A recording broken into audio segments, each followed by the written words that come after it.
98.1 KZE.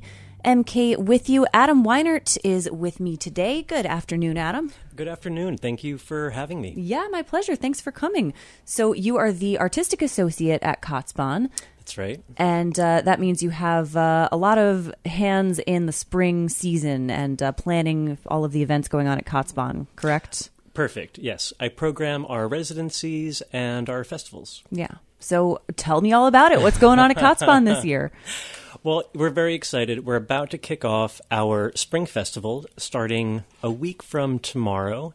And we will be serving up 3 weekends of world-class music, dance, film, and art. Amazing. Yeah, it'll be really fun. Don't even get me started. I'm going to.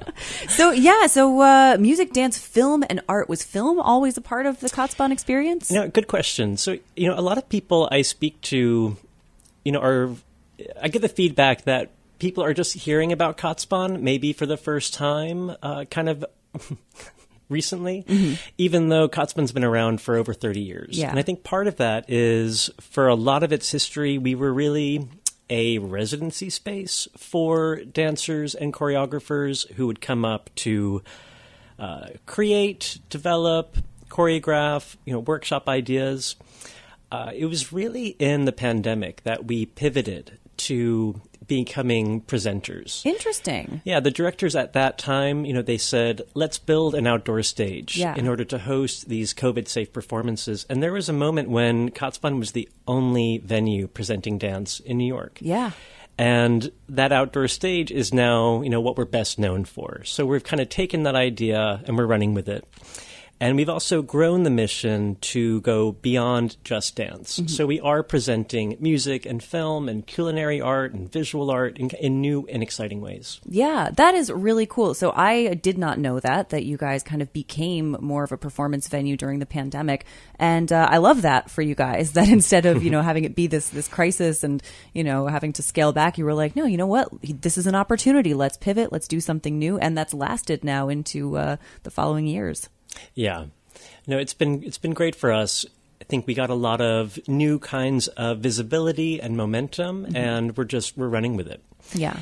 And so next week we are kicking things off with an art exhibition, which was curated by Hillary Green, and these are sculptures and visual and fine art in both our gallery and across our 153-acre campus. And you walk the whole thing? You can walk the whole thing. Amazing. Yeah. Yeah. The property actually goes all the way down to the riverfront. Yeah. Although that can be a little challenging. Okay. But technically you're allowed to go down there. That's right. This is, there are so many wonderful outdoor things to do in our area during the summer, but a question that I kind of see tossed around a lot is like, what's the thing I can do that's not go to a brewery? And here you go. This is such a wonderful activity to, and family friendly as well. Definitely. Bring the kids, go wander these beautiful grounds, and it's just beautiful over there. Yeah. And the art exhibition, I think, is a nice event for people who've never been before. It's all free. We've gotten some great, wine and beer sponsors and some beautiful art. So that's kind of our kickoff event. And then that same weekend, June 3rd and 4th, we're hosting performances by the American Ballet Theater Studio Company and the Limon Dance Company. And these are both historic companies presenting masterful renderings of classical, contemporary, and modern dance works. Yeah. So I think that'll have something for everybody. And like you said, bring a picnic, bring a chair, bring your kids. Yeah. It's a nice kind of informal way to enjoy world-class dance. And this is all outdoors. Yes. Yeah. Yeah. Which is so, what's a better thing to do in the summer in the Hudson Valley, in the Catskills, in the Berkshires? And Tivoli also is a shockingly central location. I don't think people necessarily realize that, but I've recently been spending more time in Tivoli, and I'm always amazed. I live in Kingston. It's very close. It's like a 20-minute drive, and about the same from, even closer from here in Red Hook, but Rhinebeck or even further over in the Berkshires, not a long trip at all. Totally. I feel the same way. I'm in Hudson, and 20 minutes, easy trip. Yeah, and beautiful drive, and you're on top of the river in a view that you don't usually get to see. Yeah. Yeah. So we've got film, we've got dance, we've got visual art. You can stroll the grounds, and then tell me about the culinary art. Yeah. So that's another tradition. This year we're continuing that. The food writer Tamar Adler, who is a Hudson resident, and she writes for Vogue and lots of cool places. She actually just published a book called The Everlasting Meal, which is it's recipes for leftovers as a way to address food waste and be creative and delicious. Yeah. And she has put together a panel of a very diverse crew of culinary artists, chefs, who will be talking about different cultural traditions around storing and saving food. I love that. I also love the idea of recipes specifically for leftovers because I am the kind of goblin who will just eat the leftovers from the container cold because I'm too lazy to heat them up. So maybe I could get some ideas. Totally, yeah.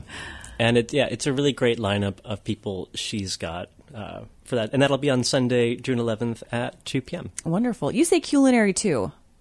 I do. I'm gratified to hear that because my husband makes fun of me for saying culinary.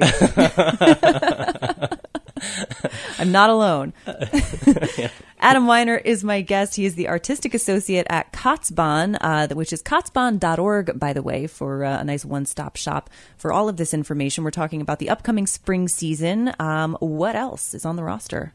Great. So we got a couple of musical performances we're excited about.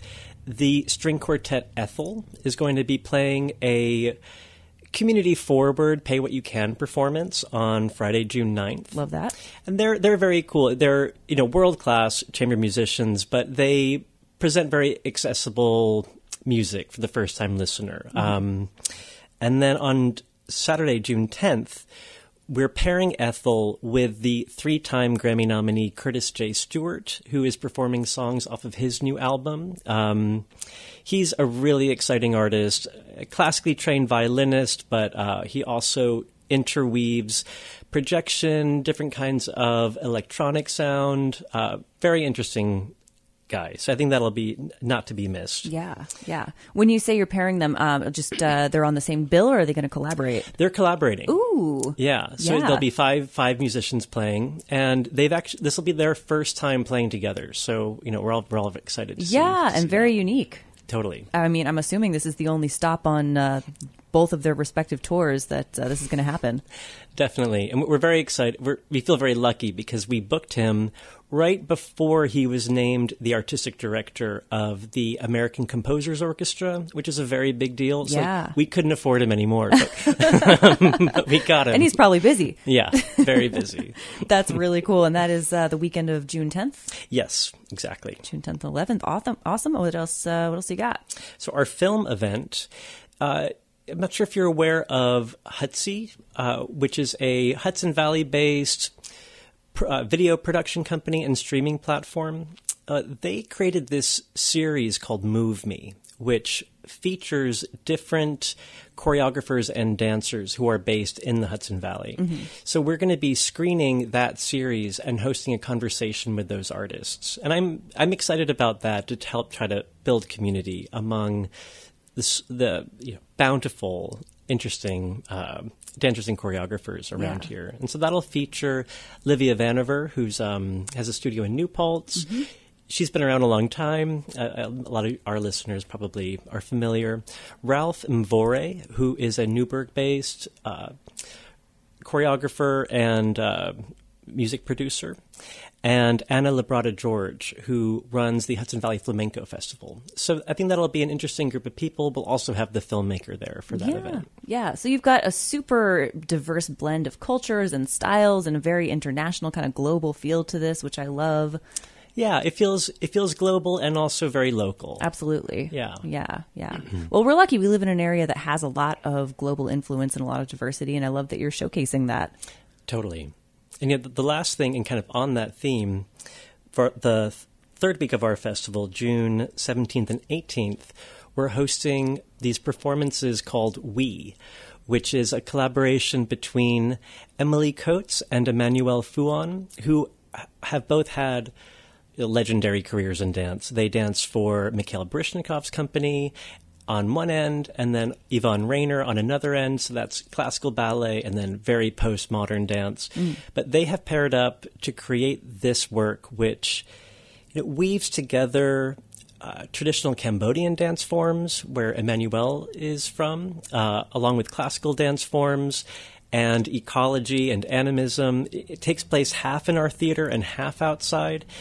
It's a little bit hard to describe, but it's going to be a great show. I recommend that one. Yeah, this is such unique programming. I mean, you're really not going to find just like performances like these anywhere else in the Hudson Valley, or I mean, even broader than that. It's just such a unique lineup, and I commend you for the work you've done putting it together. Well, thank you. It's been a labor of love, and we're excited to get the artists onto our campus. Yeah. So as you were saying, Kaatsbaan maybe has been a bit of a hidden gem for a while now, and is now kind of starting to come out and be more of a known performance space in the area. So for folks who have not been yet, can you kind of describe in your own words the Kaatsbaan experience? Totally. So our campus, it's 153 acres. It was a former horse farm. There's a rumor going around that Eleanor Roosevelt kept her horses there, which may or may not be true. Okay. I love a little intrigue. So you'll see some open pastures, some big, beautiful barns. We have a theater, we call it a black box theater. And the theater and our rehearsal studios, they were all built to match the same size as the Met Opera stage. Oh. So that companies could create their show and then just copy and paste it over to whichever venue they were performing at. Genius. And so that's one building. We also, we have what we call the Dancers Inn, which is the housing for all of our artists, and then our mountain stage. So it really is just a stage in the middle of a field with the Catskill Mountain backdrop that we all know and love. And it's a rustic setting. We do have we will have some some chairs available. We encourage people to bring their own chairs, picnic blankets. It's that kind of a vibe. It's like bring your friends. Yeah, like maybe like Tanglewood, or maybe like I was going to say, if SPAC can say bring your own chairs, you guys can say bring your own chairs. There we go. And we do have our indoor theaters. So if there is an inclement weather event, we do move things indoors. But what I really like about it is seeing these kinds of world-class performers in that kind of a setting really makes a strong case for seeing something in person, in real life, all together, because you just can't get that experience, on your iPad or in other kinds of streaming ways. 100%. And, as we've said, these are family-friendly events, so absolutely bring the kids. I think they're going to have a blast. And, what kid doesn't love being in an outdoor space like that? That's so beautiful and so safe, and you can just run around, but also, enjoy the culture that is being shown to you, while your parents get to enjoy something for them, too. I'm going to, I have to ask, as the dog mom, dogs probably know? We do allow therapy animals. Okay. But we do ask that your other furry friends stay home. Sure. Service animals only. Yeah. Very fair. Adam Weinert is my guest. He's the artistic associate at Kaatsbaan, kaatsbaan.org. I'm going to try to do this on one try this time. KAATSBAAN.org. Nice. A lot of A's. Yeah, a lot of A's. That is the spring lineup at Kaatsbaan. It sounds absolutely incredible, super unique, something different every weekend, and something that's sure to appeal to everybody. And just try something new, even if you just point at one and say, hey, I've never seen a modern dance show. Go check it out. You won't regret it. It's a gorgeous, gorgeous place to go and visit. So kaatsbaan.org. Adam, did we miss anything? I think that sounds great. Thank you so much for letting me come and talk about it. Anytime. Yeah. And we will be chatting with some folks from some of these events in the coming weeks, which I'm really looking forward to. So thank you for the sneak preview. Definitely. We picked a song. I was like, what's a spring song? How about Spring Fever by Orleans, 98.1 KZE?